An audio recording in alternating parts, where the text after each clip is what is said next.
பாராளுமன்றத்தில் மற்றொரு பெல்டி அடித்த பாராளுமன்ற உறுப்பினர் அர்ஜுனா உள்ளூராட்சி மாகாண சபை தேர்தலுக்கான பிரச்சாரத்தை ஆரம்பித்தார்.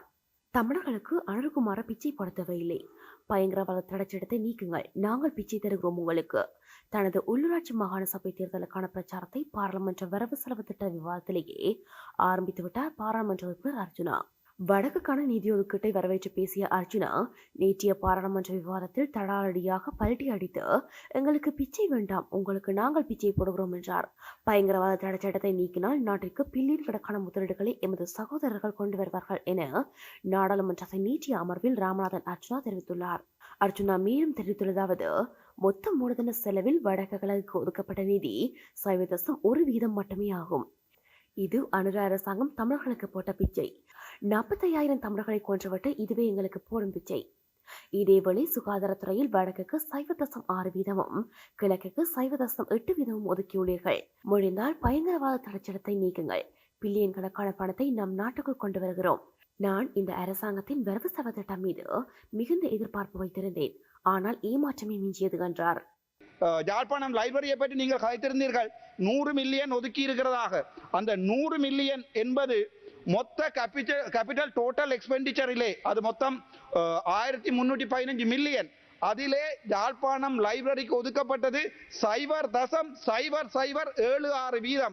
பிச்சை போடுவது போன்று யாழ்ப்பாணத்துக்கு ஒரு 100 மில்லியனை ஒதுக்கி இருக்கிறீர்கள், பரவாயில்லை. அதுக்கு பிறகு பார்ப்போம்.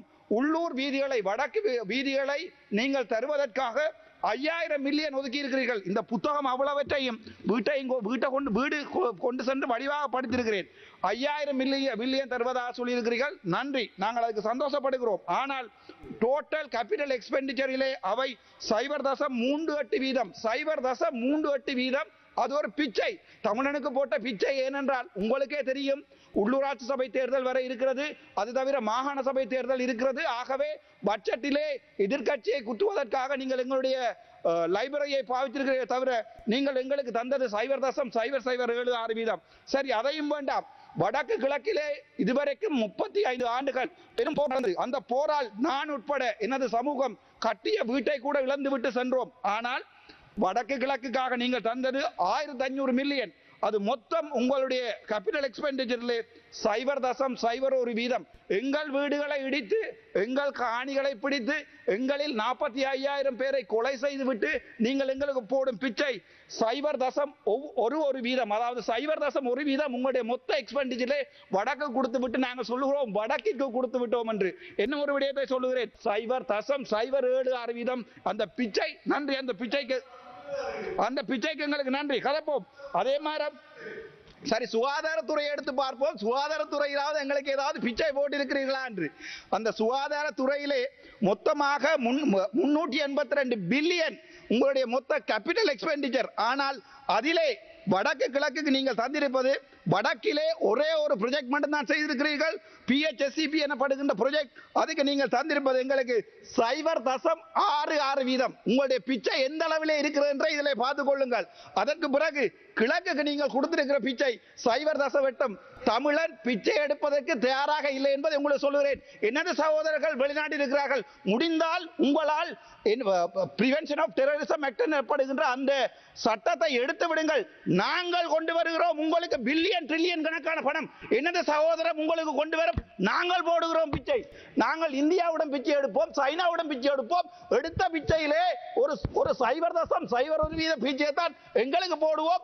அந்த பிச்சையை ஜனாதிபதி அவர்கள் வந்து சொல்லுவார், இந்த வடக்கு மாகாணத்துக்கு பிச்சை போட்டிருக்கேன். பிச்சையிலும் பிச்சை எடுப்பானாம், ஆண்டி பிச்சை. அதுக்கு பிறகு போடுவானாம் ஒரு பிச்சை. இது ஒரு கேவலமான சிலையா. எங்களுக்கு இது சரியான மனவருத்தம். நான் எங்களுடைய அரசாங்கத்தின் இந்த வரவு செலவு திட்டத்தில் மிகவும் எதிர்பார்ப்போடு இருந்தவன். சரி, அது வேண்டாம், பரவாயில்லை. அடிக்கடி நிறம் மாறும் அர்ஜுனா விழுகின்ற பக்கம் குறிவைக்கின்றார் என்கிறார் அரசியல் ஆய்வாளர் வி. சிவலிங்கம். பாராளுமன்ற உறுப்பினர் அர்ஜுனா வெளியிடும் புள்ளி விவரங்கள் அவர்களுக்கு ஏற்ற வகையில் திரிவுபடுத்தப்பட்டுள்ளது. அதில் உள்ளடக்கம் ஏதும் இருப்பதாக தெரியவில்லை என தெரிவித்தார். தமிழர் விடுதலை புலிகள் காலத்தில் 2009 மே 17 வரை சர்வதேச அளவில் புலி உறுப்பினர்களிடம் $300 பில்லியன் அசையும் அசையா சொத்துக்கள் இருந்தது. அதிலிருந்து ஆண்டுதோறும் 300 மில்லியன் வருமானம் வந்து கொண்டிருந்தது. ஆனால் 2009 மே 18 தலைவர் வந்து கேட்டால் தான் தருவோம் என்று பாராளுமன்ற உறுப்பினர் அர்ச்சனா குறிப்பிடும் சகோதரர்கள் அறிவித்து விட்டார்கள். புலம்பெயர் தமிழர்கள் தமிழர் விடுதலை போராட்டத்துக்கு வழங்கிய அத்தனை பில்லியன் சொத்துக்களும் ஒரே இரவில் காணாமல் போனது என்கிறார் அரசியல் செயற்பாட்டாளர் ஆய்வாளர் சோலையூரான். முடிந்தால் அர்ச்சனா விகிரியாக்கும் பிச்சை போட வேண்டாம். அவர் நேசிக்கும் தலைவருடைய பாசறையில் வளர்ந்தவர்கள் முள்ளந்தண்டு பாதிக்கப்பட்ட 15 வருடங்கள் துன்பத்தில் உலர்கின்றார்கள். அவர்களுக்கு உதவட்டும். அர்ச்சுனா தன்னுடைய சகோதரர்களை கேட்டு உதவச் சொல்வாரா என கேள்வி எழுப்புகின்றார் பாரிஸில் வாழும் சோலையூரான்.